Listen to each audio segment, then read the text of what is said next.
పరిశుద్ధుడు ఘనుడైన మా పరమ తండ్రి, నీ నామమును బట్టి మీకు స్తోత్రాలు చెల్లించుకుంటూ ఉన్నా. గడిచిన దినములన్నీ కూడా ప్రభువా నీ క్షేమముతో నీ కృపతో మమ్మల్ని నడిపిస్తూ వచ్చారు. అందును బట్టి మీకు స్తోత్రాలు. లోకము నీది, లోక నివాసులు నీ వారు. నీ నోటి మాట చేత సృష్టించబడినటువంటి ఈ లోకము ప్రభువా, నీ నోటి మాట చేత సృష్టించబడినటువంటి సమస్తము మమ్మల్ని అయితే నీ స్వహస్తాలతో తయారు చేసుకున్నా. అందును బట్టి మీకు స్తోత్రాలు చెల్లించుకుంటున్నా. నీ నోటి ఊపిరి చేత మాకు ఆత్మ కలిగింది. అందును బట్టి మీకు స్తోత్రాలు ప్రభువా. సమస్తము నీ వారమై ఉన్నాం. ఇదిగో రాత్రికాల సమయంలో నీ బిడలుగా నీ చేత సృష్టించబడినటువంటి సృష్టిలో నీ సమాధానము నీ సంతోషము పొందుకోవాలని ఆశపడుతున్నాం. నీ హస్తాల్లోనే ఉండాలని ఆశపడుతున్నాం. నీ చేత మాత్రమే నడిపించబడాలని ఆశపడుతున్నాం.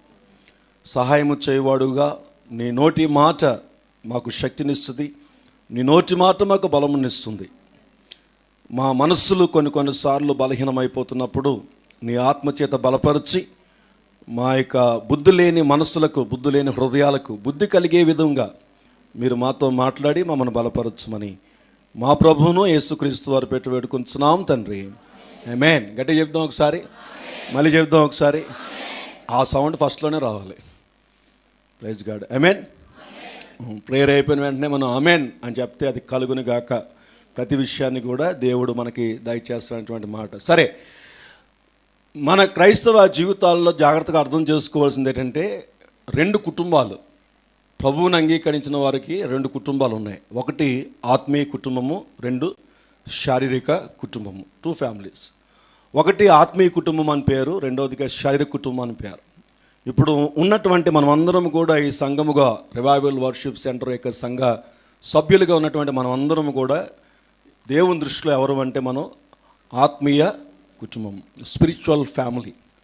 మనల్ని శారీరక కుటుంబంగా దేవుడు అంగీకరించడు, శారీరక కుటుంబంగా మనం కూడా అంగీకరించకూడదు. మనం కూడా దాన్ని యాక్సెప్ట్ చేయకూడదు.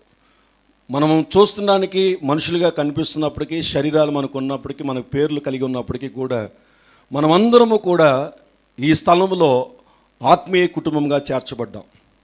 కాబట్టి ఈ స్థలానికి వచ్చినప్పుడు మీరు అర్థం చేసుకోవాల్సింది ఏంటంటే, ఒక స్పిరిచువల్ ఫ్యామిలీలోకి నేను వస్తున్నాను, ఆత్మ సంబంధమైన కుటుంబంలో నేను చేర్చబడ్డాను.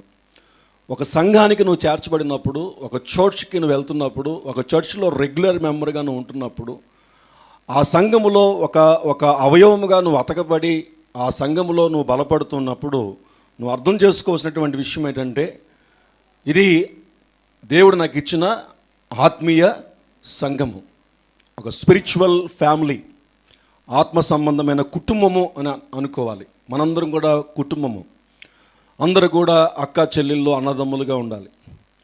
ఈ ఆత్మ సంబంధమైన కుటుంబానికి తండ్రి సంఘ కాపరి. సంఘ కాపరిని బైబిల్లో ఒక ఆత్మీయ తండ్రిగా ఉపదేశించాడు. సంఘ పత్రికల్లో అపోస్తలుడైన పౌలు రాసినప్పుడు కూడా ఉపదేశకులు అనేక మంది ఉంటారు. చాలామంది వస్తారు, వాక్యం చెప్తారు, వెళ్ళిపోతూ ఉంటారు.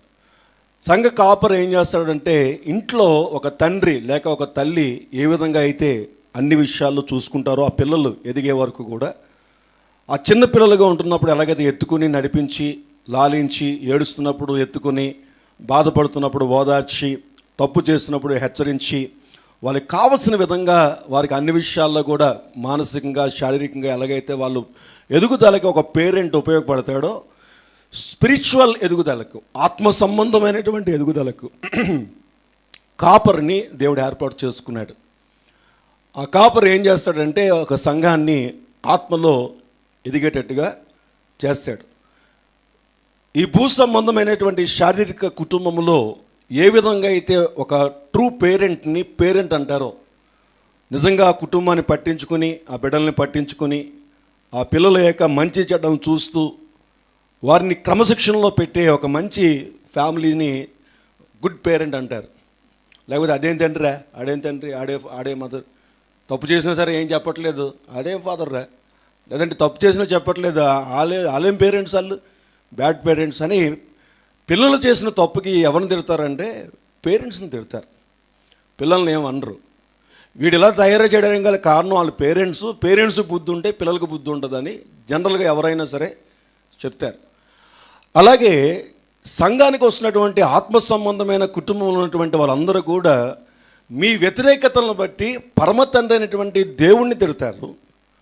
భూమి మీద కొద్ది కాలము మిమ్మల్ని పెంచడానికి ఇచ్చినటువంటి ఆత్మీయ తండ్రిగా మీ కళ్ళకి కనిపించినట్టుగా ఉన్నటువంటి ఆ సంఘ కాపరిని తిడతారు. మిమ్మల్ని ఎవరేమనరు. కాబట్టి ఒక ఆత్మీయ కుటుంబంలో పరమ తండ్రికి తండ్రి అయినటువంటి దేవునికి నడిపించే కాపరికి విలువ ఇవ్వాలి, వాల్యూస్ ఇవ్వాలి, తెలుసుకోవాలి. నా ఇష్టం, నేను ఇలాగే ఉంటాను, నేను వచ్చుతాను వెళ్తాను అనుకుంటే నీ వలన పరమ తండ్రి అయినటువంటి దేవుడు అవమానించబడతాడు. ఎంతో భారంతో, కష్టంతో, నష్టంతో నడిపించబడుతున్నటువంటి ఆ కాపరి కూడా కన్నీరు ఉంటుంది. ఆ కన్నీరట నీకు మంచిది కాదు అని హెబ్రీలు రాసిన పత్రిక 13వ అధ్యాయము 17వ వచనంలో చూద్దాం ఒకసారి. హెబ్రీలు రాసిన పత్రిక 13వ అధ్యాయము 17వ వచనం, హెబ్రీ 13:17. బైబిల్స్ అందరూ ఓపెన్ చేయండి. ఎవరెవరు బైబిల్ తేలేదు ఒకసారి చేతులు చూపిస్తారా? బైబిల్ తేనటువంటి వాళ్ళు ఎవరున్నా? Very good. హెబ్రీలు రాసిన పత్రిక 13-17 అందరూ చదువుదామండి. అంటే ఆత్మీయ తండ్రి అని, ఎందుకంటే ఆత్మ సంబంధమైనటువంటి కుటుంబం గురించి రాస్తున్నాడు అక్కడ. సంఘానికి రాసినటువంటి పత్రిక అది. హెబ్రీలకు రాసిన పత్రిక అంటే హెబ్రీ పట్టణంలో ఉన్నటువంటి దేవుని సంఘానికి రాసినటువంటి పత్రిక, ఆత్మీయ పత్రిక. చదవండి మా. లెక్క అప్పచెప్పవలసిన వారి వలె, చూడండి, లెక్క అప్పచెప్పవలసిన వారి వల్లే మీ ఆత్మలని అన్నాడు. మీ శరీరానికి సంబంధం లేదు వానికి.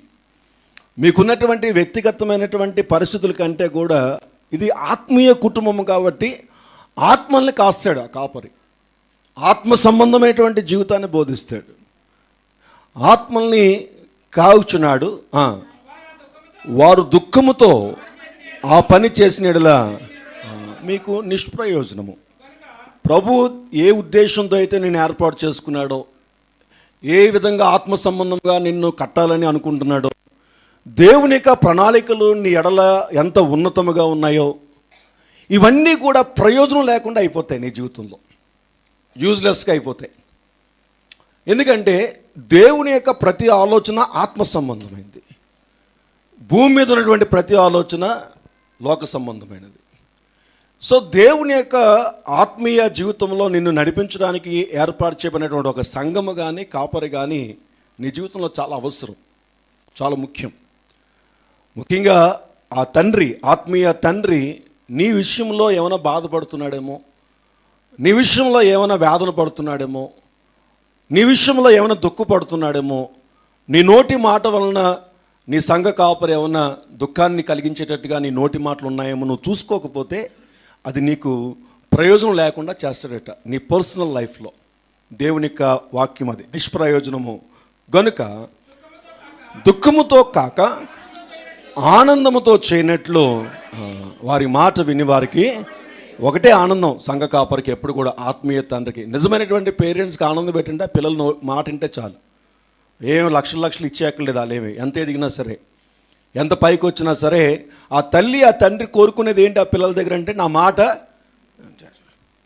సాధారణంగా ఎప్పుడు మాట వినరు పిల్లలు, తల్లిదండ్రుల మాట ఎప్పుడు వినరు?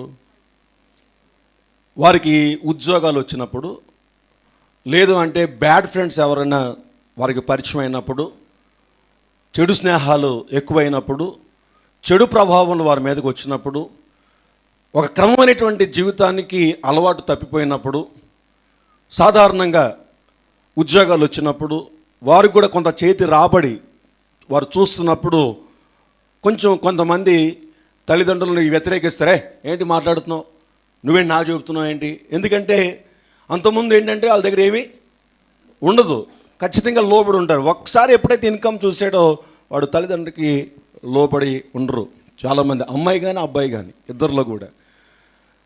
తర్వాత పెళ్ళిళ్ళు అయిన తర్వాత, వివాహాలు అయిన తర్వాత తల్లిదండ్రుల మాటకు విధేయత చూపించడం.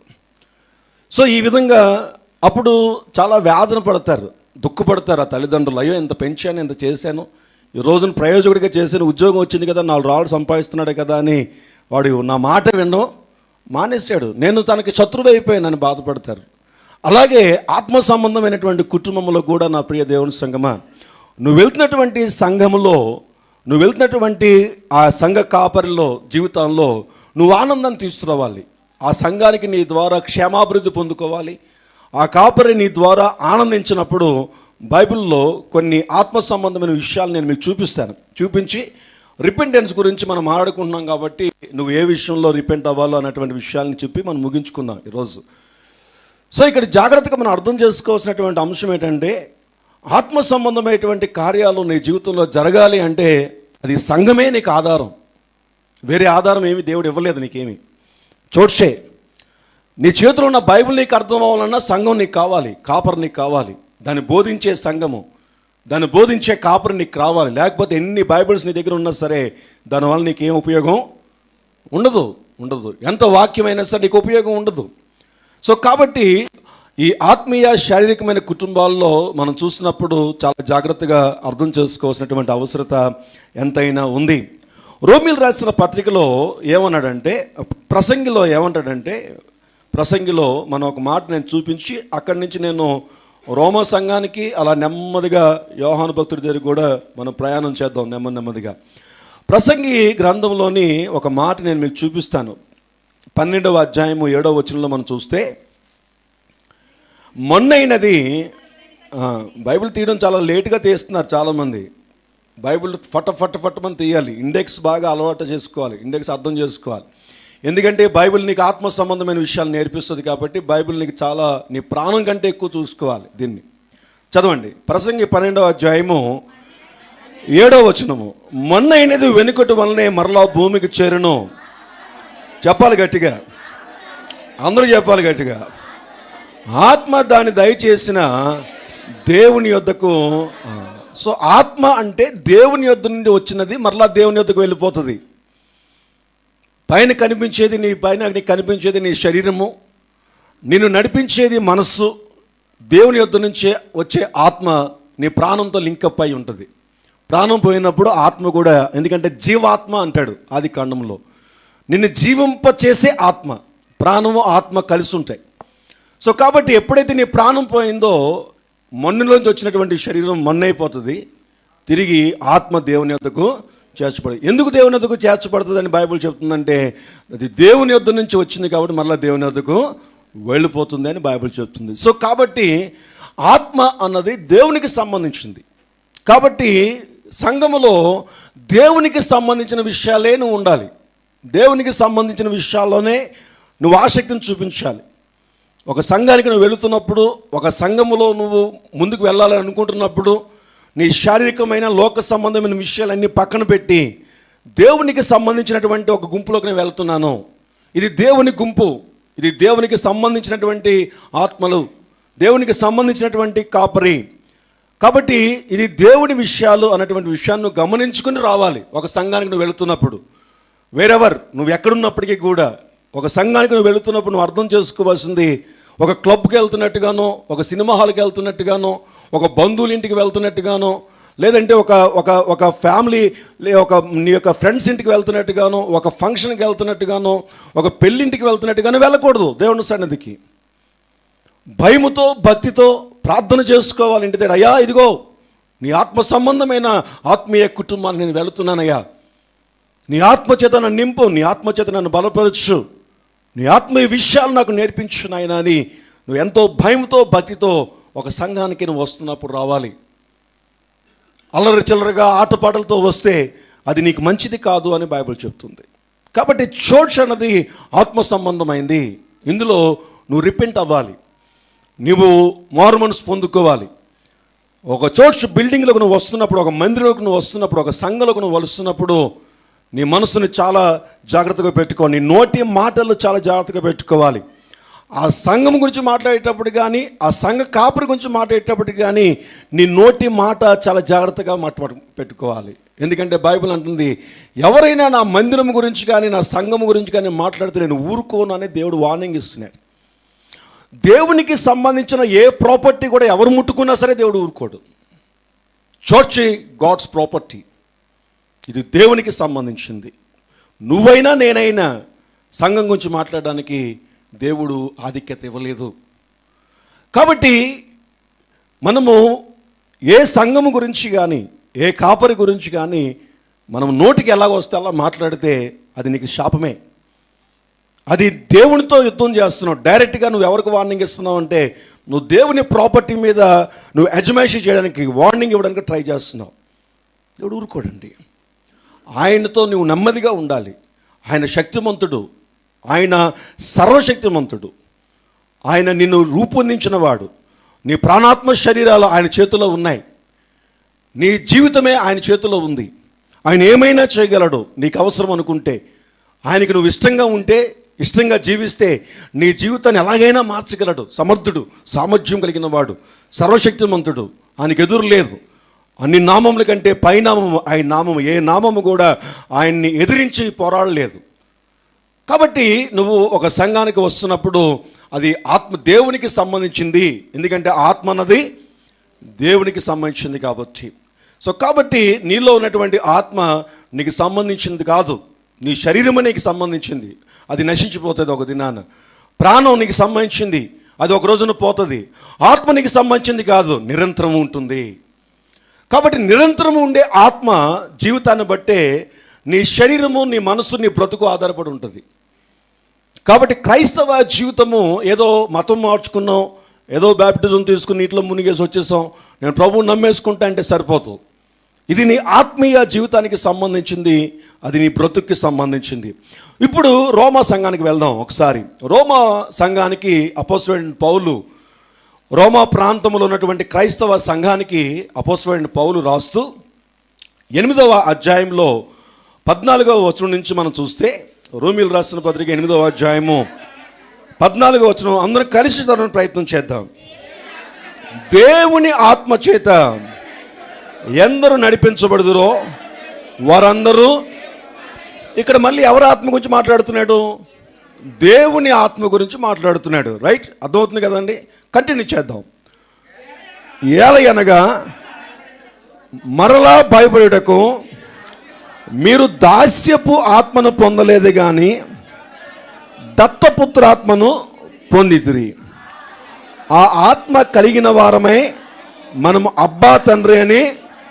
ఇప్పుడు దేవుడు తన ఆత్మను ఇచ్చాడు కాబట్టి ఆ ఆత్మ ద్వారా మనం ప్రార్థన చేయగలుగుతున్నాం, మనం తండ్రికి బిడ్డలమని మనం అనుకుంటున్నాం. కంటిన్యూ చేద్దాం. 16వ వచనం, మనము దేవుని పిల్లలమని ఆత్మ తానే మన ఆత్మతో కూడా. ఇక్కడ మళ్ళీ 2 ఆత్మలు కనిపిస్తున్నాయి.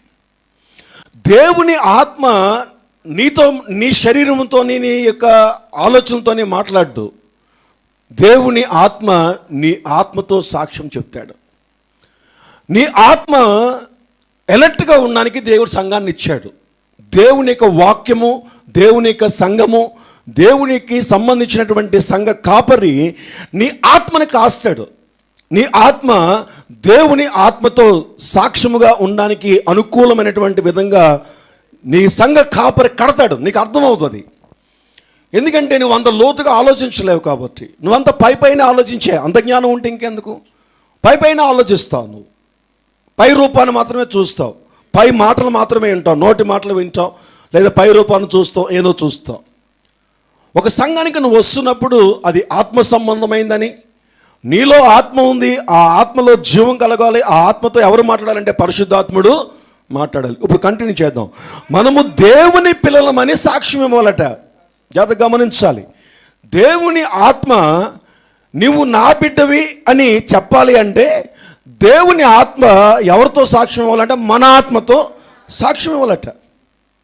ఏమని సాక్ష్యం ఇవ్వాలట? నువ్వు దేవుని బిడ్డలవే అని సాక్ష్యం ఇస్తేనే కానీ నీ ఫెయిత్ ఇంక్రీజ్ అవ్వదు. నేను దేవుని బిడ్డని అని నీ ఫెయిత్ ఇంక్రీజ్ అవ్వదు.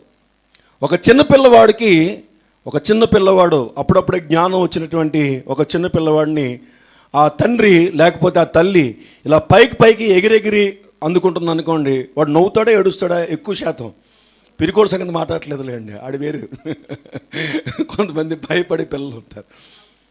ఏం చేస్తాడు? ఎంతగా పైకి ఎగురుతుంటే అంతగా నవ్వుతాడు కదండి. అదేంటి పైకి ఎగిరి వదిలేస్తాడేమో అన్నటువంటి ఆలోచన వాడికి వాడి కళ్ళ నిండా ఎవరు కనిపిస్తారంటే ఆ తల్లో ఆ తండ్రే కనిపిస్తాడు, అంతే.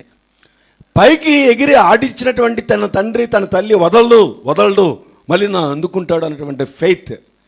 ఇది విశ్వాసానికి సంబంధించింది, ఇది ఫెయిత్కి సంబంధించింది. ఏ పిల్లలకైతే నా తల్లి నా తండ్రి నన్ను కాపాడుతున్న విశ్వాసం ఎప్పుడైతే పోయిందో వాళ్ళు పక్కకి వెళ్ళిపోతారు. ఎవరు నమ్ముతారో వాళ్ళ మీదకి వారు వెళ్ళిపోతారు. అలాగే నీవు దేవుని యందు విశ్వాసం అంటే ఏంటంటే ఆయన నన్ను కాపాడుతున్నటువంటి విశ్వాసాన్ని నీకు ఇచ్చేది పరిశుద్ధాత్ముడైతే ఆ పరిశుద్ధాత్ముడితో ఎవరు సాక్ష్యం చెప్పాలంటే నీ ఆత్మ సాక్ష్యం చెప్పాలి. ఆమేన్. హల్లెలూయా, హల్లెలూయా. ఇందులో మనం చదువుకున్నాం, నువ్వు వెళ్తున్నటువంటి సంఘ కాపరి ఎవరిని కాస్తున్నాడంటే నీ ఆత్మలను కాస్తున్నాడు. నీ ఆత్మను ఎలా కాస్తున్నాడంటే దేవుని ఆత్మతో నీవు చక్కటి ఒక రిలేషన్ పెట్టుకునే వరకు నేను తీసుకుని వెళ్ళాలని నేను నడిపిస్తూ ఉంటాడు. దేవుని ఆత్మ చేత నీవు సాక్ష్యం పొందుకోవాలి. నీ ఆత్మ దేవుని ఆత్మ రెండు కలవాలి, రెండు కలిసి నీకు పోరాటం నేర్పించాలి, రెండు కలిపి నిన్ను యుద్ధంలో ముందుకు తీసుకుని వెళ్ళాలి. దేవుని ఆత్మ నీ ఆత్మ ఐక్యమైపోయినప్పుడు నువ్వు గొప్ప కార్యాలు చూస్తావు, అద్భుతమైన కార్యాలు చూస్తావు. అంత స్థాయికి నీ ఆత్మ ఎదిగించేవాడే సంఘ కాపరి. దేవుడు వచ్చి నీతో ఏం మాట్లాడు, పరిశుద్ధాత్మ దేవుడు నీ ఆత్మతో సాక్ష్యం చెప్తాడు. నీ ఆత్మతో సాక్ష్యం చెప్పినప్పుడు సాక్ష్యం వినేంత స్థాయి నీ ఆత్మ పొందుకోవాలి. నా ప్రియ దేవుని సంగమా, దానికి ఆధారమే నీ సంగము వాక్యమై ఉంది. హల్లెలూయా, హల్లెలూయా. నా ప్రియ దేవుని సంగమా, ఏంటి పరిశుద్ధాత్ముడు చేసే పని ఏంటంటే, ఒకటి నీ ఆత్మతో సాక్ష్యం చెప్తాడు, అదే ఫెయిత్ అన్నాడు. విశ్వాసం లేకుండా దేవునికి ఇష్టడై ఉండుట అసాధ్యము. వినుట వలన విశ్వాసం కలుగుతుంది, వినుట క్రీస్తుని కూర్చున్న మాట వలన కలుగుతుంది. ఇవన్నీ ఎక్కడి నుంచి రావాలంటే సంఘ కాపరి నుంచి రావాలి. వాక్యాన్ని ఎక్కడ వింటావు? ఒక కాపరి నుంచి వింటావు. వినుట వలన విశ్వాసం కలుగుతుంది, వినుట క్రీస్తుని కూర్చున్న మాట కలుగుతుంది. చెప్పేవాడు లేకపోతే నువ్వు ఎక్కడ వింటావు? విను. సో నీకు ఫెయిత్ లేదు, విశ్వాసం రాదు. సో నీ విశ్వాసములకు ఆధారమైనటువంటి వాక్యము సంబంధించినటువంటి ఆత్మ సంబంధమైనటువంటి కార్యాలు నీ జీవితంలో జరగాలంటే నీకు ఒక కాపరి చాలా ముఖ్యము. నేను ఎందుకుగా చెప్తున్నాను అంటే, సంఘ కాపరి అంటే ఈ రోజుల్లో సంఘాలకి విలువ లేకుండా పోతున్నటువంటి దినాలకు వచ్చాం కాబట్టి నువ్వు రిపెంట్ అవ్వాల్సిన అవసరం ఉన్నాయి. సంఘాలు రిపెంట్ అవ్వాలి. నీ సంఘ కాపరి నీకు చాలా అవసరము. నీ సంఘ కాపరికి నువ్వు ఎంత విలువిస్తే అంతగా నీ ఆత్మీయ కార్యాలను నువ్వు చూస్తావు. 3 యోహాను 2వ వచనంలో మనం చూసినట్లయితే, వెరీ గుడ్ అమ్మా. 3 యోహాను 2వ వచనం మనం చూసినట్లయితే, అందరూ చదవాలి. ప్రియుడా నీ ఆత్మ అంటే మళ్ళీ మన పర్సనల్ సోల్ గురించి మాట్లాడుతున్నాడు, మన వ్యక్తిగతమైన ఆత్మ గురించి. నీ ఆత్మ వర్ధిల్లుచున్న కొలది అన్ని విషయములు అంటే మన పర్సనల్ లైఫ్, నీ ఫిజికల్ ఫ్యామిలీ, నీ వ్యక్తిగతమైనటువంటి జీవితం, నువ్వు అన్ని విషయములలో వర్ధిల్లుచు సౌఖ్యముగా ఉండవాలని నేను ప్రార్థిస్తున్నాను అంటాడు. నేను ప్రార్థిస్తున్నాను దేవునికి, ప్రియుడా నీ కొరకు నేను ప్రార్థిస్తున్నాను. ఏమని ప్రార్థిస్తున్నానంటే, నీ ఆత్మ ఎంతగా అయితే వర్ధిల్లుతుందో అంతగా నువ్వు అన్ని విషయాల్లో వర్ధిల్లుచు సౌఖ్యముగా ఉండాలని నేను ప్రార్థిస్తున్నాను. స్ట్రైట్గా వర్ధిల్లత కోసం ప్రార్థన చేయొచ్చు కదా. స్ట్రైట్గా ప్రభువా అన్ని విషయాల్లో వర్ధిల్లు చేయి ప్రభువా.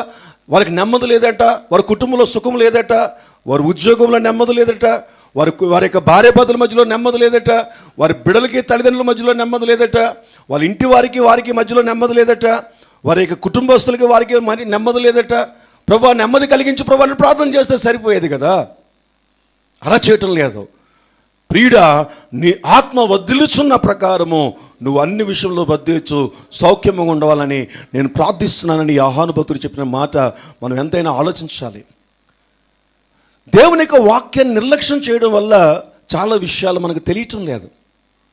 గలతీలు రాసినటువంటి పత్రిక భాగంలో కూడా మనం చూసినట్లయితే, గలతీలు రాసినటువంటి పత్రిక భాగంలో కూడా మనం చూసినట్లయితే 5వ అధ్యాయము చాలా ప్రాముఖ్యమైన అధ్యాయం. మీరు ఇంటికి వెళ్ళి చదవండి. నేను ఇందులో ఒక 2 విషయాలు మాత్రమే మీకు చూపించి నేను ముందుకు తీసుకుని వెళ్తాను. గలతీలు రాసిన పత్రిక 5వ అధ్యాయము 16వ వచనంలో మనం చూస్తే, నేను చెప్పున్నదేమనగా ఆత్మానుసారముగా నడుచుకునుడి, అప్పుడు మీరు శరీర ఇచ్చను నెరవేర్చరు. చాలు. నీ శరీరాన్ని జయింపచేసేది పరిశుద్ధాత్ముడే. ఆ పరిశుద్ధాత్ముడితో సహవాసం చేసేది నీలో ఉన్నటువంటి ఆత్మ. అందుకనే ఆ ఆత్మను కాసే సంఘము, ఆ ఆత్మను కాచే కాపరి నీకు చాలా చాలా వాల్యుబుల్. నీ ఇంట్లో ఉండే సమస్తమైన కోట్ల ఆస్తి కంటే కూడా నీకు ముఖ్యుడు ఎవరైపోవాలంటే ఆ సంఘము, సంఘ కాపరి అయి ఉండాలి. ఎందుకంటే నీ ఆత్మల్ని కాయడానికి దేవుడు ప్రత్యేకంగా నీ కొరకు ఆ సంఘాన్ని, ఆ కాపరిని ఏర్పాటు చేశాడు. కాబట్టే నిన్ను ఆ సంఘానికి తీసుకువెళ్తున్నాడు. ఆ కాపరి ద్వారా నీకు బోధింప చేస్తున్నాడు. హల్లెలూయా. ఆ కాపరి ఒకవేళ నిర్లక్ష్యం చేసి ఆ కాపరి మాటకు కానీ, ఆ కాపరి కానీ నీకు విలువ కానీ ఇవ్వకపోతే నీ ఆత్మీయ జీవితము అయిపోయినట్టే, ఫినిష్. నీ ఆత్మీయ జీవితంలో వర్ధిల్లత కానీ నీకు లేకపోతే నువ్వు అన్నీ సంపాదించుకోగలవేమో కానీ సమాధానం మాత్రం నీ జీవితంలోనికి రాదు. నా ప్రియ దేవుని సంగమా, పీస్ అన్నది అది దేవుని ప్రాపర్టీ. మనం గడిచిన దినాల్లో ఎప్పుడు చెప్పుకున్నాం, సండేయో ఫ్రైడే గుర్తులేదు. సమాధానము అన్నది దేవునికి సంబంధించింది, లోకానికి సంబంధించింది కాదు నువ్వు తెచ్చుకోవడానికి. డబ్బుకి సంబంధించింది కాదు నువ్వు తెచ్చుకోవడానికి. ఒక మనిషికి సంబంధించింది కాదు ఆ మనిషి దగ్గర నుంచి సమాధానం తెచ్చుకోవడానికి, పోగొట్టుకోవడానికినో పోవడానికినో తెచ్చుకోవడానికి. మనిషికి సంబంధించింది కాదు, లోకానికి సంబంధించింది కాదు. సమాధాన కర్తయగు అధిపతి మన తండ్రి అయినటువంటి దేవుడై ఉన్నాడు. ఆయనే నీ సృష్టికర్త. ఆయనతో నీకు సంబంధం లేదు కాబట్టి, ఆయన దగ్గర నుంచి నువ్వు దూరం అయిపోయావు కాబట్టి, ఆయన కుమారుడైన యేసుక్రీస్తుని భూమి మీదకి పంపించి ఆయన శిలువ రక్తము చేత ఆయన తండ్రిగా నిన్ను బిడ్డగా మళ్ళీ నిన్ను హత్తుకుని ఆయనతో కలిసి జీవించడానికి, ఆయనతో నువ్వు అనేకమైన విషయాల్లో బలపరచబడ్డానికి, ఆయన నీకు తండ్రి అనే విశ్వాసంలో నువ్వు బలపడడానికి దేవుడు నీకు ఒక సంఘాన్ని, ఒక కాపరిని, వాక్యాన్ని ఇచ్చాడు. అది ఎంత విలువైనది నా ప్రియ దేవుని సంఘమా. తండ్రితో ఉన్నటువంటి కనెక్షన్ ఒక సంఘానికి సంబంధించింది, ఒక కాపరికి సంబంధించింది. అందుకనే ఒక సంఘములో నువ్వు చాలా జాగ్రత్తగా ఉండాలి. లేకపోతే నువ్వు తప్పనిసరిగా నువ్వు మారు మనసు నువ్వు పొందుకోవాలి, నీ మనసు మార్చుకోవాలి. బేసిక్ థింగ్స్ ఇవి. ఇంట్లో నువ్వు మారు మనసు పొందుకోకపోతే నువ్వు తర్వాత అనేకమైన విషయాల్లో నువ్వు పొందుకోవడానికి అవకాశమే లేదు. ఎందుకంటే నీ మారు మనసు పొందుకోవడానికి తగినటువంటి ఆధారమే ఆ సంఘము, ఆ కాపరి. కాబట్టి అదే 5వ అధ్యాయంలో 22వ వచనంలో మనం చూసినట్లయితే ఆ ఆత్మ దేవుని యొక్క ఆత్మీయ జీవితము, అంటే నీ ఆత్మ దేవుని ఆత్మతో రిలేషన్ పెంచుకొని ఒక సాక్ష్యముగా ఉండి నీ ఆత్మ దేవుని ఆత్మ కలిసి వెళ్ళిపోతున్నప్పుడు బైబిల్ ఏం చెప్తుందంటే నువ్వు ఫలిస్తావు. ఫ్రూట్ఫుల్ స్పిరిచువల్ ఫ్రూట్ నీలోకి వస్తుంది. ఆత్మ సంబంధముగా నువ్వు ఫలిస్తావు. ఈ రెండుల యొక్క కలయిక, పరిశుద్ధాత్ముడు నీ ఆత్మ యొక్క కలయిక నీకు ఒక ఫ్రూట్ని ఇస్తుంది. ఆ ఫ్రూట్ ఏంటంటే ఫస్ట్ అంటాడు ప్రేమ. అందులో నుంచి ఆ ఫ్రూట్ నీకు రాకపోతే నువ్వు ఆ ప్రేమ అంటే ఏంటో నీకు తెలియదు, ఆ ప్రేమ యొక్క టేస్టే నీకు తెలియదు. ఒక ఆర్టిఫిషియల్ లవ్ మాత్రమే నువ్వు పొందుకుంటావు, ఒక ఆర్టిఫిషియల్ లవ్ మాత్రమే నువ్వు ఇస్తావు. నీ ప్రతి ప్రేమలో కూడా స్వార్థం ఉంటుంది. స్వార్థము లేని ప్రేమ ఈ లోకంలో నీకు దొరికేది అంతా కూడా. ఈ లోకంలో ప్రతి మనిషి చూపించే ప్రేమ వెనకాతల ఖచ్చితంగా స్వార్థం ఉంటుంది. అందుకని క్వశ్చన్ చేస్తాడు, నీకు ఇంత చేశాను, నువ్వు నాకేం చేస్తావు అంటే సంథింగ్ ఎక్స్పెక్టేషన్. ఏదో కొన్ని దినాలు అయిన తర్వాత భార్య భర్తను అడుగుతుంది, భర్త భార్యను అడుగుతారు, ఆ పిల్లల తల్లిదండ్రులను అడుగుతున్నాడు, క్వశ్చన్ చేస్తున్నారు, నువ్వు నాకేం చేస్తావు, నేను ఇంత చేశాను నీకు. కొంతమంది బంధువులను అడుగుతారు, కొంతమంది స్నేహితులను అడుగుతారు, నేను ఇంత చేశాను, నువ్వు నాకేం చేస్తావు. ట్రూ లవ్, స్వార్థపూరితమైన ప్రేమ. బట్ దేవునిక ప్రేమ ఏ బదులు ఆశించని ప్రేమ. ఈ ప్రేమ నువ్వు సంపాదించుకుంటే, నువ్వు కోరుకుంటే, నువ్వేదో ప్రేమ కోసం ఓరుకు ప్రయాసపడిపోతే ఇది దొరకదు. ఇది లోక సంబంధం, ఇది ఆత్మఫలము, ఫ్రూట్ ఆఫ్ ది స్పిరిట్. ఇది దేవుడు తన ఆత్మ ద్వారా నీకు ఇచ్చే ఒక ఫలం ఇది. ఈ ఫలాన్ని నువ్వు పొందుకుంటేనే ఈ భూమి మీద నువ్వు బ్రతకగలవు. వితౌట్ లవ్, బైబిల్ అంటుంది, ప్రేమ యందు నిలిచి ఉండేవాడు నా యందు నిలిచి ఉండు. ఆమేన్, హల్లెలూయా. ఎప్పుడైతే ఈ ప్రేమలో నువ్వు ఉంటావో హిస్ ప్రెజెన్స్, ఆయన యొక్క ప్రెజెన్స్ నీతో ఉంటుంది, ఆయన నెమ్మది నీతో ఉంటుంది, ఆయన కార్యాలను చూస్తావు, ఆయన అద్భుతాలను చూస్తావు. ఎన్ని రకాలుగా నీ మనసు పాడైపోతున్నా ఈ ప్రేమ ఏం చేస్తుందంటే నిన్ను నిలబెడుతూ ఉంటుంది. ఎందుకంటే ఇది అగాపే ప్రేమ కాబట్టి. ఇది నీ ఆత్మ దేవుని ఆత్మ కలయిక ద్వారా వచ్చినటువంటి పుట్టిన ప్రేమ, దాని ద్వారా ఫలించిన ప్రేమ.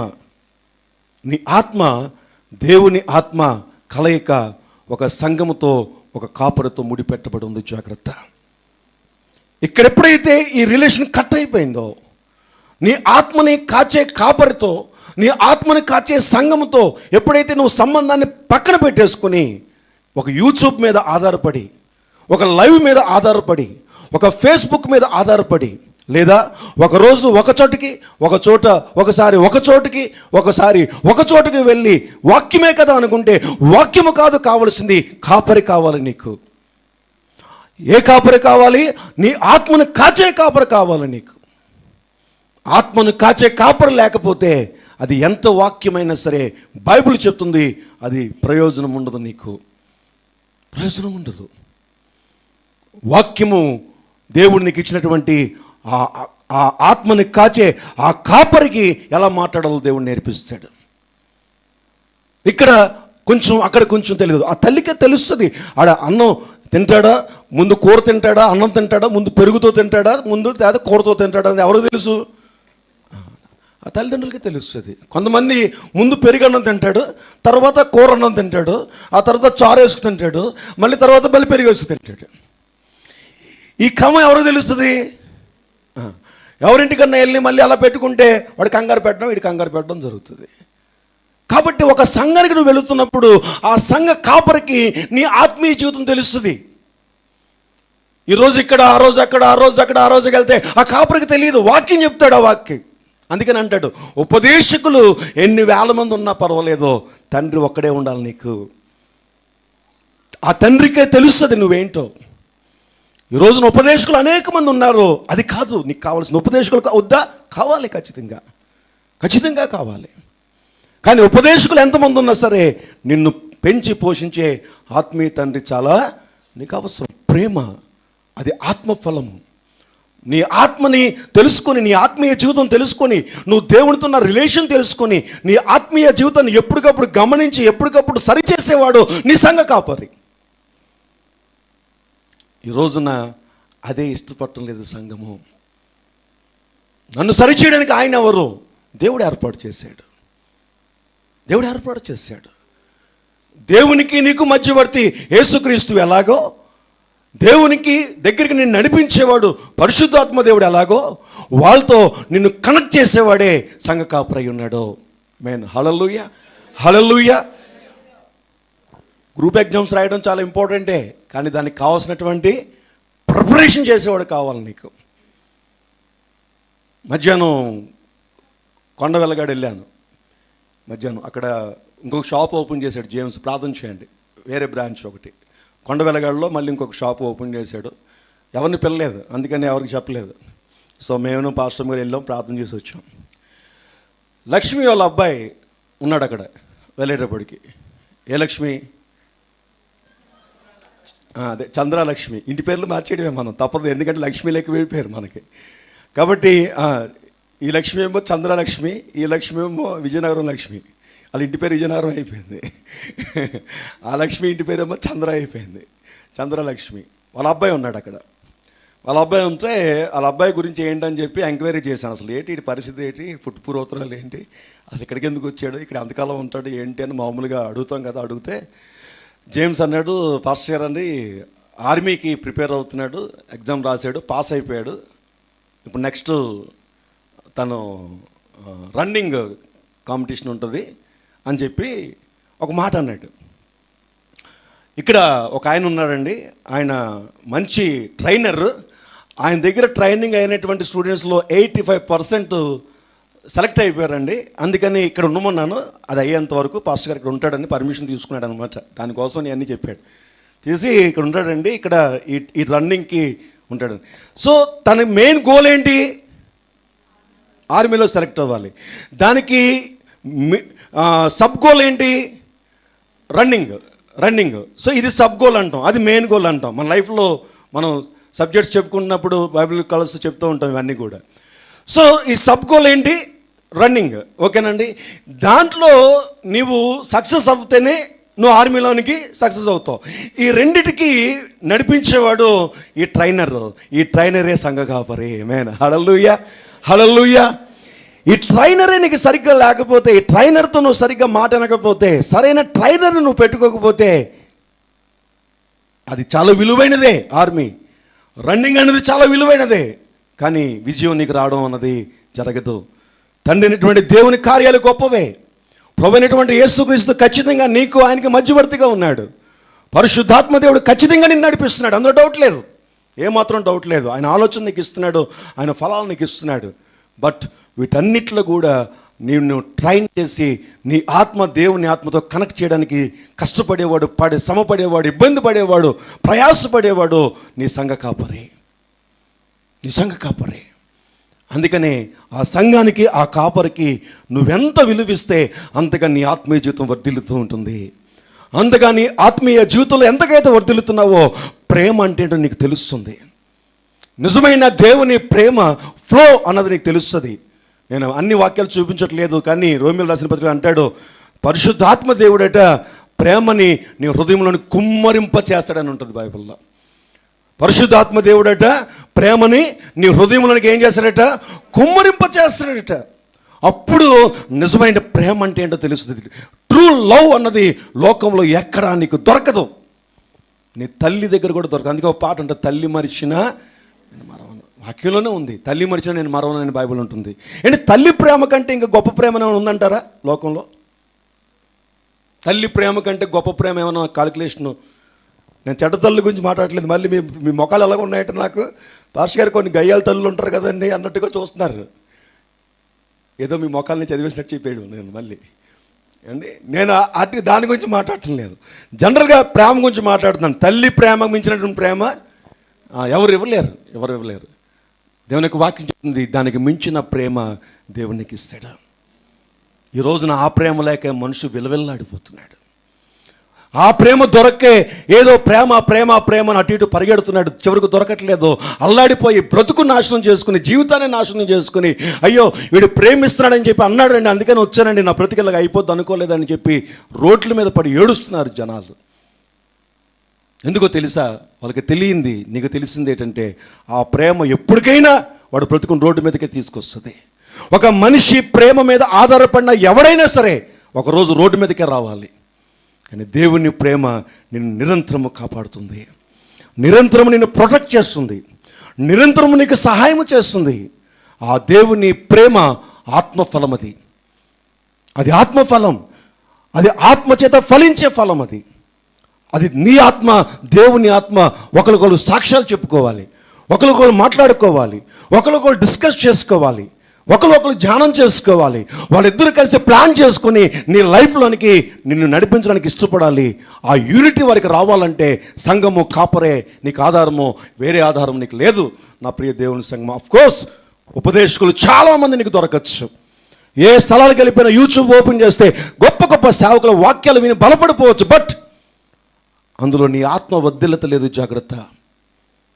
నీ ఆత్మ దేవుని ఆత్మతో ఆ మంచి రిలేషన్ పెట్టుకునే స్థితి సంఘానికి, సంఘ కాపరికి దేవుడిచ్చాడు.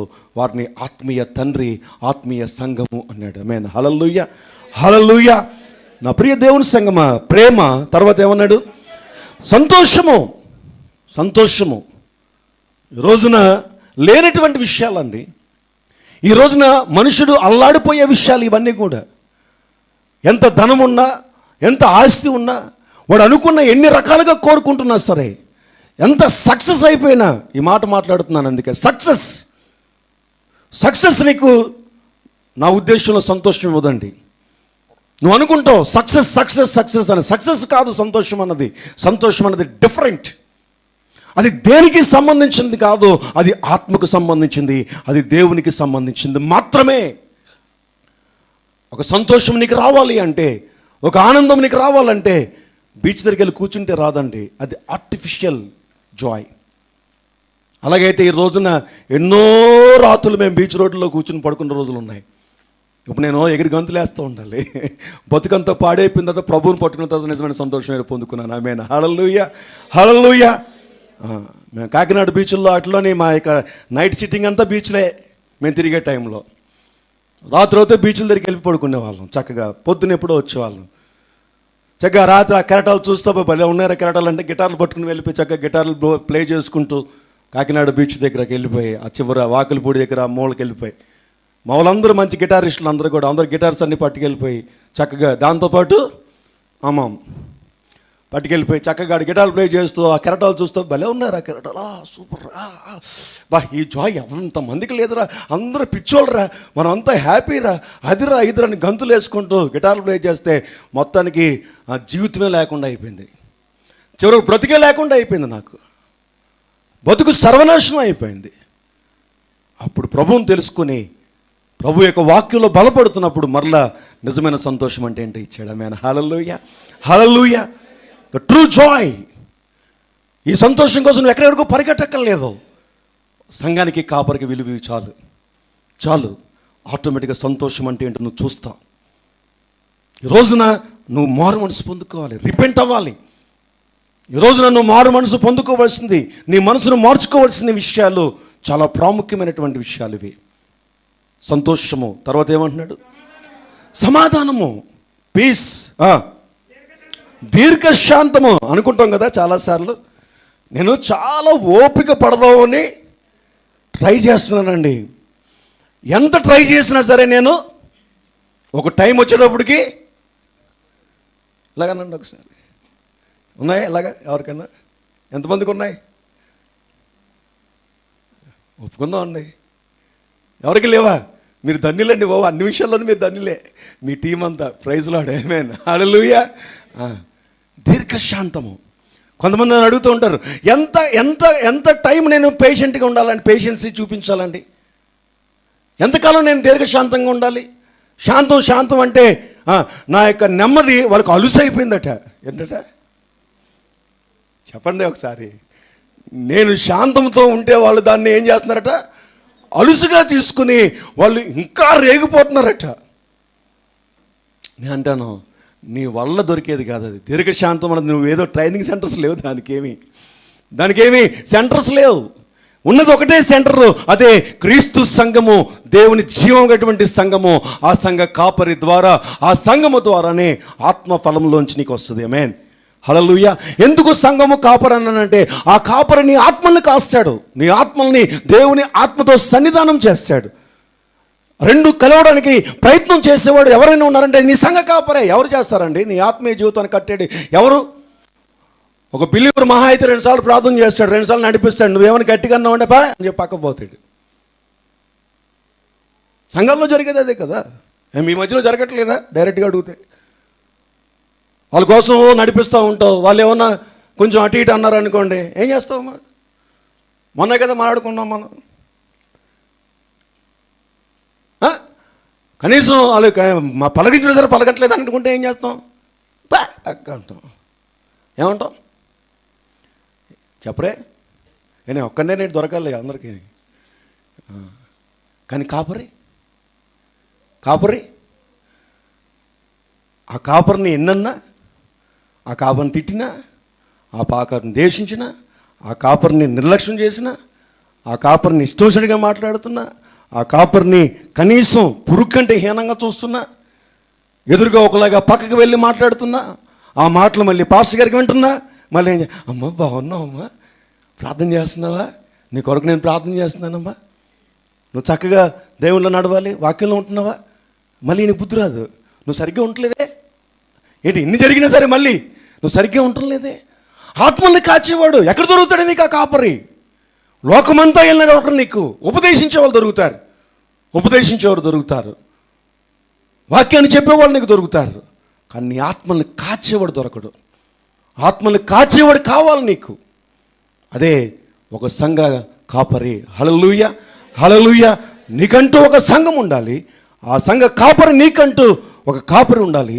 ఆ కాపరి ద్వారా నువ్వు నడిపించబడుతున్నావో లేదో నువ్వు చూసుకోవాలి నా ప్రియ దేవుని సంఘమే. అందుకనే ఆ దినాల్లో 50 మంది కంటే ఎక్కువ సంఘంలో ఉండకూడదట. 50 మంది కంటే ఎక్కువ సంఘంలో ఉండకూడదు. 50 మంది కంటే ఎక్కువ అయిపోయారు అనుకో, ప్రార్థన చేసి మళ్ళీ ఇంకో సేవకుడిని ఏర్పాటు చేసి 50 మంది అటువైపు తోసేయాలి. లేకపోతే కాయడం కష్టమైపోద్ది ఆ కాపురకి. ప్రతి ఆత్మని కాయాలంటే వాక్యం చెప్పడం ఈజీయే, కొన్ని వేల మందికి వాక్యం చెప్పడం అంటే ఈజీ కాదు. ఆత్మల్ని కాయడం అని బైబిల్ చెప్తుంది. సంఘ పత్రికల్లో మనకు తెలుస్తున్నాయి. నీ ఆత్మ కాచేవాడు ఒకడు నీకు కావాలి.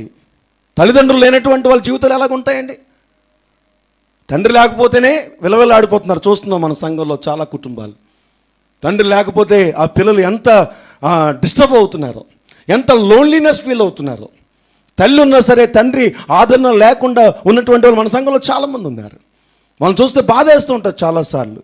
అరే ఎంత వాళ్ళు బయటికి చెప్పకపోయినా, కొంతమందికి తండ్రి ఇద్దరు లేరు, వాళ్ళు ఎంత వరి అవుతూ ఉంటారో అనిపిస్తూ ఉంటుంది. అరే చెప్పుకోవడానికి ఒక తండ్రి లేదు, ఒక తల్లి లేదు. ఓదార్చడానికి ఎలా నాన్న భోజనం చేస్తామని అడిగే తల్లి లేదు. ఒరే నాన్న నేను నీతో వస్తాను రా అని చెప్పి చేయి పట్టుకుని నడిపించే తండ్రి లేడు. చాలామందికి భయంకరమైనటువంటి లోన్లీనెస్.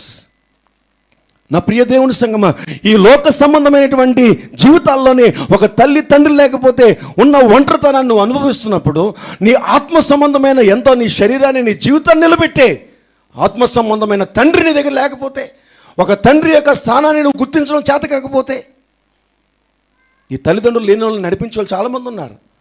బంధువులు నడిపిస్తున్నారు, పెద్దమ్మలు నడిపిస్తున్నారు, చిన్నాళ్ళు నడిపిస్తున్నారు, అక్క నడిపిస్తుంది, చెల్లి నడిపిస్తుంది.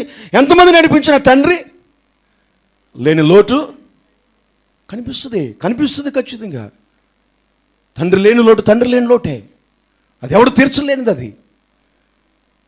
అదే టైంలో నీ ఆత్మీయ జీవితానికి సంబంధించింది, నీ ఆత్మల్ని కాచే తండ్రి విషయంలో ఉన్నాడా నీ ఆత్మీయ తండ్రి? నీ ఆత్మల్ని కాచే తండ్రి అన్నవాడు ఒకడు ఉన్నాడా నీకు? ఉంటే జాగ్రత్త సుమా. ఆ తండ్రితో చాలా జాగ్రత్తగా ఉండు. ఆ తండ్రితో, ఆ తండ్రి మాటకు లోబడు, ఆ తండ్రి మాట విను. ఒక లేకపోతే దేవుని అడుగు, ప్రభువా నాకు ఒక ఆత్మీయ తండ్రి, ఆత్మీయ సంఘం నాకు కావాలి. నా ఆత్మని కాచే సంఘాన్ని ఖచ్చితంగా దేవుడు ఇస్తాడు. ఖచ్చితంగా దేవుడు నీకు ఇస్తాడు. ప్రేమ, సంతోషము, సమాధానం, ఇంకేమన్నాడండి? దయాళుత్వము, మంచితనము, విశ్వాసం కూడా అది ఆత్మఫలం. కొరింథీ రాసిన పత్రికల్లో చూస్తే ఆత్మవరం అంటాడు ఒక చోట, ఇంకో చోట అంటాడు వినటం వలన విశ్వాసం కలుగుతుంది అంటాడు. వాక్యం విశ్వాసం ఇవ్వాలి నీకు, ఆత్మఫలం విశ్వాసం ఇవ్వాలి, ఆత్మవరం విశ్వాసం ఇవ్వాలి. ఇదేం కాదు నీకు ఎక్కడ తెచ్చుకుంటావు? విశ్వాసం అంటే ఏ విశ్వాసం? నీ ముఖం విశ్వాసం. ఏ విశ్వాసం పనిచేయదు నీకు. నువ్వు అనుకుంటున్నావు విశ్వాసం, నేను విశ్వాసంతో ప్రార్థన చేస్తానంటే ఏ విశ్వాసంతో ప్రార్థన చేస్తున్నావు నువ్వు? ఏ విశ్వాసంతో ప్రార్థన చేస్తున్నావు? పరిశుద్ధాత్ముడు నీ ఆత్మతో ఉన్నటువంటి విశ్వాసంలోనే నువ్వు ప్రార్థన చేస్తున్నావా? అటువంటి విశ్వాసం నువ్వు డెవలప్ చేసుకుంటే దేవుడి కార్యాలు చూస్తాడు ఖచ్చితంగా. ఎటువంటి కార్యాలు అంటే నీకు ప్రేమ అంటే ఏంటో తెలుస్తుంది, సంతోషం అంటే ఏంటో తెలుస్తుంది, సమాధానం అంటే ఏంటో తెలుస్తుంది. నువ్వు ఎన్ని ఇబ్బందులు కలిగినా సరే, నేను దేవుని బిడ్డని, నా దేవుడు నాతో ఉండగా నన్ను ఎవడేం చేయలేడని ఎన్ని నిందలు వచ్చినా నువ్వు ఏ మాత్రం కూడా వేదన పడవు. నీ పోరాటం ముందుకు వెళ్తానే ఉంటావు. నీ విశ్వాసము ఈ లోకాన్ని జయింపచేస్తుంది. నీ విశ్వాసము. కానీ లోకం ఏం చేస్తుంది? నిన్ను ఎంతకాలం నుంచి వెళ్తున్నావు సంఘానికి? ఎంతకాలం నుంచి వెళ్తున్నావు వాక్యము? ఎన్ని సంవత్సరాలు అయిపోయింది నువ్వు దేవుడిని తెలుసుకొని? ఒక చిన్న సమస్య వస్తే వెళ్ళాడిపోతావు, చిన్న వేదన వస్తే వెళ్ళాడిపోతావు, ఏదైనా చిన్న నష్టం వస్తే గోల్ చేసేస్తావు. ఎక్కడుంది నీకు విశ్వాసము? నా ప్రియ దేవుని సంగమా, విశ్వాసం అన్నది ఆత్మఫలము, ఆత్మవరము. వాక్యంలో నుంచి రావాలి, సంఘంలో నుంచి రావాలి. నీ ఆత్మను కాచే కాపరి ద్వారా కొద్ది కాలానికి నీకు విశ్వాసం అనే దాంట్లోకి నేను తీసుకుని వెళ్తాడు. అలాగే ఉండవు, ఒక చోట స్థిరంగా ఉండవు. రెగ్యులర్గా చర్చికి రావడానికి ఆలోచన, దేవుని యొక్క సన్నిధికి రావడానికి 100 లెక్కలు. ఒక అరగంట లేట్ అవుతే అరగంట లేట్ అయిపోయిందంటావు. అదే పెళ్ళిళ్ళకి వెళ్ళి గంట సేపు వాడు భోజనం పెట్టకపోతే సరే భోజనం కోసం చూస్తావు, లేదంటే వాళ్ళ కోసం చూస్తావు, వాళ్ళ కోసం ఆలోచన చేస్తావు. వెళ్ళిపోతే ఏమనుకుంటారు? భోజనం కొరకంటే ఏంటి, భోజనం చేయకుండా వెళ్ళిపోయామనుకోండి ఏమంటారు? వచ్చింది కనీసం భోజనం చేయకుండా వెళ్ళిపోయింది అంటారు. ఒక గంట ఆలస్యమైనా సరే ఉంటావు. ఇంటికి ఉన్న బంధువులు వచ్చారనుకోండి, రెగ్యులర్గా 8 గంటలకు భోజనం చేస్తావు అనుకోండి, ఎన్ని గంటలకు భోజనం చేస్తావు మామూలుగా చెప్పండి? సీరియస్గా నువ్వు 8 గంటలకు భోజనం చేస్తావు. మీరు మాట్లాడుతూ ఉండండిలే, నేను వేసేస్తానని చెప్పేసి పక్కన లేచేవాడు ఉంటాడు, అది వేరే సంగతి. జనరల్గా రెగ్యులర్గా 8 o'clock భోజనం చేసేవాడు చుట్టాలు వస్తే ఎన్ని గంటలు తింటామండి? చెప్పండి, నోరులు రావట్లేదేమో బయటికి. ఇక్కడికి వచ్చేయండి, అందరూ వచ్చారా? జనరల్గా చుట్టాలి. ఓకే, చుట్టాలే రావట్లేదా? బంధువుల ఇంటికి వెళ్తే పోనీ ఎలా మాట్లాడుకుందాం. ఇది ఎలాగ జరుగుతుంది? బంధువుల ఇంటికి వెళ్తే నేను గంటలు భోజనం చేసి త్వరగా పెట్టే, నేను ఆకలితో అసలు ఉండలేను, పెట్టే, లేదా హోటల్ నుంచి తెచ్చుకుంటాను అంటవా? 10 అయినా 11 అయినా అయిపోయిందా చూస్తూనే ఉంటావు. లేట్ అయినా సరే చక్కగా వాళ్ళతో మాట్లాడుతూ ఉంటావు. దేవుని సన్నిధికి వచ్చేటప్పటికి ఒక్క 10 నిమిషాలు, 9 గంటలకు భాస్కర్ ముగిస్తాను, 9:30 అయిపోతుంది, ఇంటికి వెళ్ళాడు 10. ఎన్ని లెక్కలో 10 అయిపోతుంది. ఇప్పుడు ఏంటి 7 గంటలకు వచ్చేయాలట, 10 గంటలకట ఉపవాస ప్రార్థనలు, 7 గంటలకు వచ్చేయాలట. ఎలాగొచ్చేస్తాం? ఇంట్లో ఏం చేసుకోమా? ఈయనేమో ఫాస్టింగ్ ప్రేయర్ అంటే ఏం చేసుకోమా అంటాం మనం. చేసుకోకుండా వచ్చిన 3 రోజులు ఏమి పక్కన పెట్టేసి పచ్చడి మెతుకులు తినేసి వచ్చినా సరే దేవుడు నిన్ను ఆశీర్వదిస్తాడు. ఒక 3 రోజులు పక్కన పెట్టలేవా? భోజన ప్రియుడిమైనా చక్కగా సమృద్ధిగా అన్ని భోజనాలు చేసుకుని 2 రకాల టిఫిన్లు, 2 రకాల భోజనాలు అన్నీ చేసుకుంటేనే కానీ అమ్మగారు చర్చికి రారు. ఏ అమ్మగారు? అమ్మగారు చెప్పాను మీకు ఒకసారి. అస్సాము మీటింగ్స్కి వెళ్ళినప్పుడు ఆదివారం వాకింగ్ చెప్పడానికి నాకు ఇచ్చారు ఇవ్వక. మనమేమో వాకింగ్ స్టార్ట్ చేసేటప్పటికి అసలైన వాళ్ళు లేరు అక్కడ. ఆ బ్యాప్టిస్ట్ సంఘాల్లో స్త్రీల సంఘాలని, స్త్రీల కూటమి అని ఇలాగ ఉంటాయి వాళ్ళలో. అందులో మళ్ళీ ప్రెసిడెంట్, సెక్రటరీలు ఉంటారు. ఈ స్త్రీల ప్రెసిడెంట్, స్త్రీల బ్యాచ్ ఎవరు కనిపించలేదు నాకు. అప్పటికి 3 రోజుల నుంచి మీటింగ్లు అవుతున్నాయి, ప్రతిరోజు చక్కటి వాక్యాలు అవుతున్నాయి. వాళ్ళ ఇళ్ళకి తీసుకెళ్తున్నారు, మమ్మల్ని చక్కగా భోజనాలు పెడుతున్నారు. ఇంకోండి వీడు స్త్రీల ప్రెసిడెంట్ అండి, వీడు స్త్రీల సెక్రటరీ అండి, వీడు స్త్రీల ట్రెజరర్ అండి, వీడు స్త్రీల యొక్క లీడర్ అండి, ఆ లీడర్ అండి, ఈ లీడర్ అండి, మొత్తం ఒక 20 మందిని ఎంతమంది పరిచయం చేశారు. ఆదివారం ఉదయం 11 అయిపోతుంది. నాకేమో 11:15 ఎప్పుడు ఇచ్చారు వాక్యం చెప్పమని. 12:30 కల్లా క్లోజ్ చేసేయాలి. మైకెల్లో పట్టుకునేటప్పటికి జనరల్గా పరిచయం అయ్యారు కాబట్టి మనకి ఇక్కడ కూడా అలవాటు కాబట్టి ఒకసారి ఇలాగ స్కాన్ చేశాను. స్కాన్ చేస్తే ఆ ఫోటోలు ఒక ఫోటో పడలేదు. ఏ ఫోటోలు? ఆ ఫోటోలు ఒక ఫోటో కూడా పడలేదు. సర్లే ఏదో అయ్యి ఉంటుందిలే, మనకి ఎందుకు వచ్చిన గొడవ, ఇక్కడ కూడా గొడవ ఎందుకులే, కాముగా చెప్పి వెళ్ళిపోదాం. ఏదో వాక్యం చెప్పడానికి పిలిచారు కదా, అక్కడ గొడవ సరిపోదు ఏంటి నాకు ఇక్కడ ఎందుకు మళ్ళీ అని చెప్పి వాక్యం ఇలా మొదలు పెట్టాడికి ట్రైన్ అని ఒక్కొక్కరు లైన్లో వచ్చి కూర్చుని పోతున్నారు. వచ్చి వాళ్ళు వచ్చిన దగ్గర నుంచి తిన్నగా ఉంటారా, మిగతా ఆడవాళ్ళందరూ కూడా ప్రైజులాడ్ అంటున్నారు. మనకు అసలుకే డిస్టర్బెన్స్. దాంతో నేను కొంచెం ఏం చేస్తాం, ఆగలేం కదా. ఏమా ఈ టైం వరకు ఏం చేసావు అన్నాను. మామూలు గౌరవంగానే అన్నాను, నేను కొట్టేస్తారు, లేకపోతే ఇంకా అస్సాం నుంచి ఇక్కడ రాము. ఇంకా అక్కడ అసలు పెద్ద ఘాటీలు అయినా కిందకు తోసారు అనుకోండి, అడ్రస్ ఉండదు. ఇంకా ఇక్కడ పర్లేదు, చిన్న చిన్న ఘాటీలే. అందుకని మర్యాదగానే మాట్లాడింది. ఏమా నవ్వుతూ పళ్ళన్నీ బయట పెట్టి, ఏమా ఎంత టైం అయిందే అంటే, అన్నీ వండుకుని రావద్దేటి అన్నది. నేను సరిగ్గా లేదేమని మళ్ళీ అడిగాను. ఏమమ్మా అంటే, అన్నీ వండుకుని రావద్దేటి, మీ ఇష్టంగా టైమింగ్లు పెట్టేస్తే అని అందరిని తిట్టేస్తుంది. అక్కడ పాస్టర్ని తిట్టేస్తుంది, ఆ ప్రెసిడెంట్ తిట్టేస్తుంది, అందరిని ఇష్టంగా టైంలు పెట్టేస్తారు. ఇష్టం వచ్చేయమంటారు, ఎలాగ వచ్చేది. రాత్రులు ఏమో 10 గంటలకు వదులుతున్నారు, పొద్దున్నేమో రావాలి కదా, రాత్రి 2 గంటలకు అయింది ప్రార్థన అని చెప్పి మొదలెట్టేసింది. అమ్మ తల్లి అనవసరంగా అది పని తల్లి దండం పెట్టేసాను. సోమవారం మంగళవారం వదలలేదు మళ్ళీ. ఎప్పుడైతే కనపడితే అమ్మ తల్లి నీకు పాస్టర్ గారు నన్ను ఆ వందనాలు పెట్టకండి, నాకు ఏదో కనిపిస్తుంది అనేది దేవుడి ప్రైజ్ లార్డ్. చాలాసార్లు మనం అన్నీ చేస్తాను కానీ నేను అంటాను, తెలుస్తుంది రేపు వచ్చే 3 రోజుల్లో మీరు ఎంత నమ్మకంగా ఉంటున్నారో, మీ ఆత్మీయ జీవితాన్ని కాపాడుకోవడానికి ఎంతగా మీరు కాన్సన్ట్రేషన్ చేశారో, ఒక సంఘానికి మీరు ఎంత విలువిస్తున్నారో తెలుస్తుంది. అప్పుడు మొదలు పెడతాం సర్దుకోవడాలు, అప్పుడు మొదలు పెడతాం స్త్రీలు, అప్పుడు మొదలు పెడతాం ఉతుక్కోవడాలు, అప్పుడు మొదలు పెడతాం అన్నీ చక్కబెట్టుకుని అన్నీ వేసుకుని మళ్ళీ బయటకు వచ్చేసి మళ్ళీ గడేసాం లేదు, మళ్ళీ లోపలికి వెళ్ళి బయటకు వచ్చి మెమొరీ చిప్లోడు పోయినాయి అందరికీ. ఆ తలుపు వేసామో లేదో తెలీదు, కూర ఆఫ్ చేసామో లేదో తెలీదు, స్టవ్ ఆఫ్ చేసామో లేదో తెలీదు. మళ్ళీ 2-3 సార్లు లోపలికి వెళ్ళి బయటకు వచ్చి, నేను ఆ జాతికి చెందినోడినే, అందుకే అంత క్లియర్గా చెప్తున్నాను. కారుతాళం మర్చిపోయి వచ్చేస్తాను. ఒకసారి 5 ఫ్లోర్లు దిగిపోయి కిందకు వచ్చి వస్తే కారుతాళం కనపడదు. మళ్ళీ 5 ఫ్లోర్లు మా లిఫ్ట్ సూపర్ ఎక్స్ప్రెస్ డుంగు అని వెళ్తుంది. అది 10 నిమిషాలు పైకి వెళ్తుంది, 10 నిమిషాలు కిందకు వస్తుంది, 20 నిమిషాలు లేట్ అవుతుంది. నేనంటాను అన్నీ ముందుగా ప్రిపేర్ చేసుకుని ఒక సంఘానికి విలువ ఇవ్వండి. ఆ సంఘానికి ఎంత విలువిస్తే అంతగా మీ జీవితంలో దేవుడి కార్యాలు జరిగిస్తాడు. ఆమేన్, హల్లెలూయా. లాస్ట్ అండ్ ఫైనల్లో నేను అపోస్తలుడైన పౌలు చెప్పినటువంటి ఒక మాట నేను చూపించి నేను మీకు ముగించేస్తాను. మీకు అవకాశం ఇవ్వను నన్ను తిట్టుకోవడానికి, టైం లేట్ చేస్తున్నారని చెప్పి మ్యాక్సిమం ట్రై చేస్తున్నాను. మ్యాక్సిమం మీరు ఆ సనుగులు లేకుండా దేవుడు చేయను గాక. ఆమేన్. అమ్మయ్య అమ్మయ్య భయ్ అన్ని ప్రైజ్ లార్డ్. 2 కొరింథీయులు రాసిన పత్రిక 7వ అధ్యాయంలో 2 కొరింథీయులు రాసిన పత్రిక 7వ అధ్యాయంలో 1వ వచనం నుంచి 6వ అధ్యాయం అంతా మనకు తెలుసు. చాలా ప్రాముఖ్యమైనటువంటి వాగ్దానాల గురించి మాట్లాడతాడు ఈ 6వ అధ్యాయం అంతా కూడా.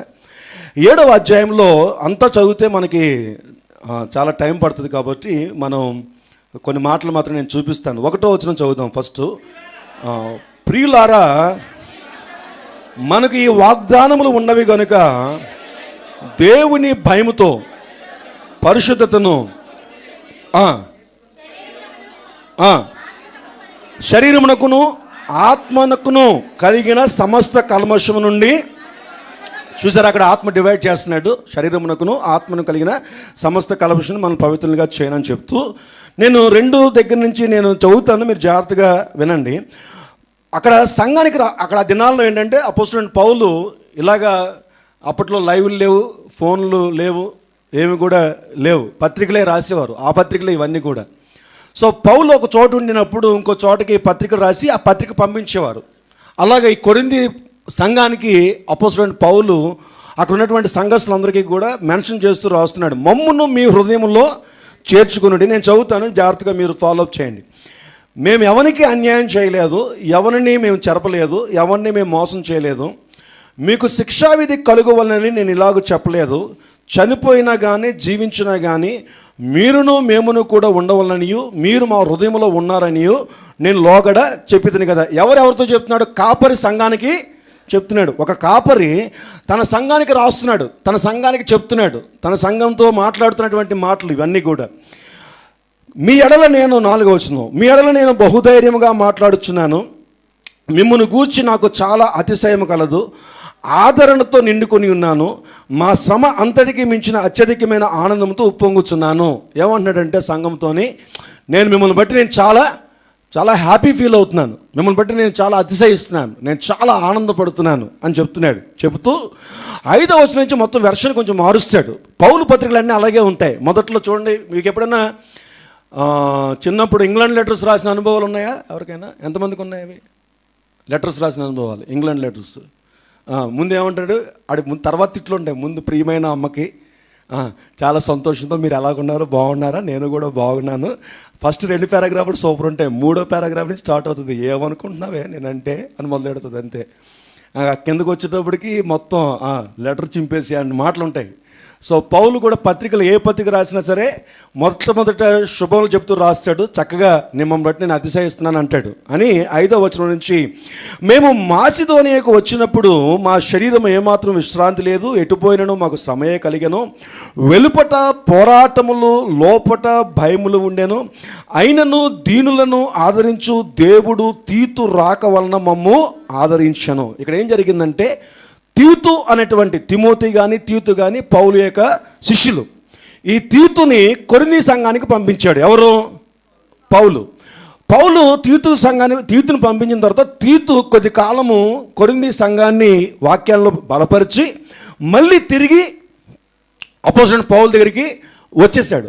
వచ్చిన తర్వాత ఆ సంఘం యొక్క విషయాలన్నీ కూడా ఈ తీతు పౌలుకి చెప్పాడు. ఇప్పుడు పౌలు ఆ విషయాలు తెలుసుకుని ఇప్పుడు మళ్ళీ తిరిగి ఒక లెటర్ రాస్తున్నాడు. ఏమని రాస్తున్నాడంటే, తీతు రాక వలన మమ్మను ఆదరించాను. 7వ వచనం, తీతు రాక వలన మాత్రమే కాక అతడు మీ అత్యాభిలాషను మీ అంగలార్పును నా విషయమై మీ కలుగు అత్యాసక్తిని మాకు తెలుపుచు తాను మీ విషయమై పొందిన ఆదరణ వలన కూడా మమ్మల్ని ఆదరించాను కనుక నేను మరీ ఎక్కువగా సంతోషించాను. ఆ తీతు వచ్చి ఏం చెప్పాడంటే, అన్నయ్య పౌలు గారు, మీ గురించి మంచి సాక్ష్యం ఉందండి కొరింథీ సంఘంలో, మిమ్మల్ని బట్టి చాలా సంతోషిస్తున్నారు ఆ సంఘం అంతా. అంతటికి ఏ కాపరికైనా సరే ఆనందమే కదా, సంతోషిస్తున్నాడు. 8వ వచనంలో, నేను రాసిన పత్రిక వలన, అంటే అంతకుముందు ఒక పత్రిక రాశాడు, అది ఏ పత్రికో మనకు తెలియదు. మొదట ఒక పత్రిక రాశాను, అది ఎందుకంటే మొదటిగా 2 కొరింథీయులు రాసిన పత్రికలు ఒకే పత్రిక ఇంతకుముందు. తర్వాత డివిజన్ జరిగింది. 1 కొరింథీ 2వ పత్రిక కూడా ఒకే పత్రిక, అది ఒక పత్రిక రాశాడు. ఆ పత్రిక 1 కొరింథీ 2 కొరింథీ డివైడ్ చేస్తాం. ఈ పత్రికలకు ముందు ఒక పత్రిక ఎవరికి రాశాడు? అది ఎక్కడుందో మనకు తెలియదు. సో ఇక్కడ ఏమన్నాడంటే, నేను రాసిన పత్రిక వలన ఏం జరిగిందట, మిమ్మును దుఃఖ పెట్టినందున నేను విచారపడను. అంతకుముందు ఒక లెటర్ రాశాడట, ఆ ఉత్తరం ద్వారా ఆ సంఘం ఏం చేసిందట, దుఃఖపడిందట. నా ప్రియ దేవుని సంఘమా, సేవకులు ద్వారా, కాపరి ద్వారా నీకు సంతోషమే కాదు, ఆనందమే కాదు, దుఃఖం కూడా కలుగుతుంది, ఖచ్చితంగా కలుగుతుంది. మీరు సంఘ పత్రికలు అన్నీ కూడా చదివితే మీకు అన్ని పత్రికల్లోనే కనిపిస్తాయి ఇవి. ఒక నిజమైనటువంటి కాపరి నన్ను నడిపిస్తున్నాడా లేదా అంటే ఆ కాపరి ద్వారా నీకు దుఃఖం కలుగుతుంది కొన్ని విషయాల్లో. ఆ కాపరి నడిపింపు నీకు వేదన కలిగిస్తుంది. ఈ కాపరి నాకు అన్ని విషయాలు చక్కగా భలే చాలా సంతోషంగా ఉందంటే నువ్వు ఆ కాపరితో సరిగ్గా లేవని అర్థం చేసుకోవాలి. నీ రిలేషన్ సరిగ్గా లేదు. నిజమైనటువంటి కాపరి ఖచ్చితంగా ఆత్మ సంబంధమైనటువంటి కాపరి నీకు దుఃఖాన్ని కలిగిస్తాడు. చదువుదాం, కంటిన్యూ చేద్దాం. మిమ్మల్ని దుఃఖ పెట్టినందున విచారపడను, నాకు విచారం కలిగినను. ఆ పత్రిక మిమ్మల్ని స్వల్పకాలం మట్టుకే దుఃఖ పెట్టినని తెలుసుకుని ఉన్నాను. 9వ వచనంలో, మీరు దుఃఖపడితేనని సంతోషించడం లేదు కానీ మీరు దుఃఖపడి మారు మనసు పొందితురని ఇప్పుడు సంతోషించుచున్నాను. హల్లెలూయా.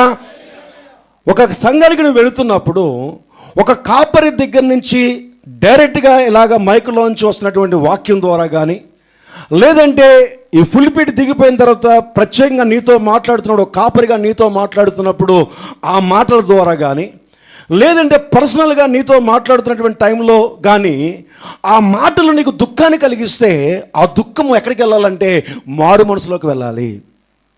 ఆ దుఃఖము మారు మనసులోకి వెళితేనే నీ ఆత్మ అభివృద్ధి. జాగ్రత్తగా గమనించాలి.